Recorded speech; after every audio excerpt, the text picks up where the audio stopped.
Guys, magandang umaga. Meron tayo ditong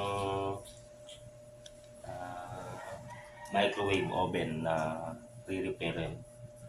Iniwan sa shop kay father. So, hindi pa natin alam kung anong sira. So, troubleshoot natin. So, siyempre una, kakalasin muna natin tong cover para ma-expose natin yung mga parts sa loob pati yung magnet ko. So, kakalasin mo muna guys. Ano?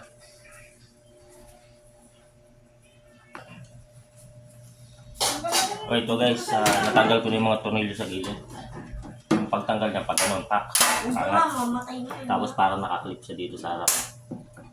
So, nakaipid lang yan doon. Kaya haltakin mo, tanggal na. Tapos, naharap natin ito kasi ito dapat yung ma-check itong parts na ito. Okay, so, check na natin.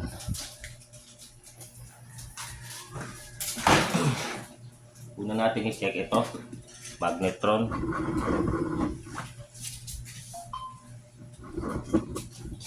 Itong magnetron kasi minsan nasisira talaga yan kasi na ano yan na nasusunog sa loob. So, check muna natin sa kabahan. Butin dito sa ilalim.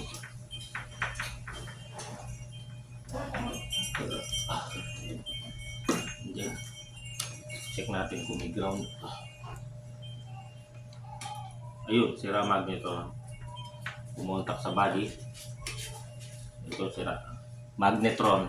Pag grounded yung ano niya sa body, magnetron agad. No? So, ganun lang guys. Kadali mo check yan. So, dahil grounded ang magnetron, sira. So, ganun lang. Ito yung pinakaunang-una nasisira bukod dyan. Ito capacitor. Itong blower. So, sira niya magnetron, grounded. So, kakalasin na natin yan guys.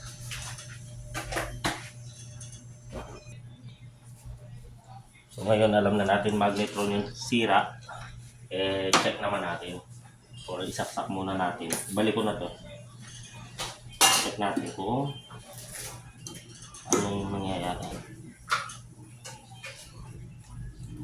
Saksak muna natin ha. Grounded yan. Iikot yan. Pero malamang hindi nag-iinat. So yan yung ilaw, magnetron ito. Yung liwanag niya may bumbilya.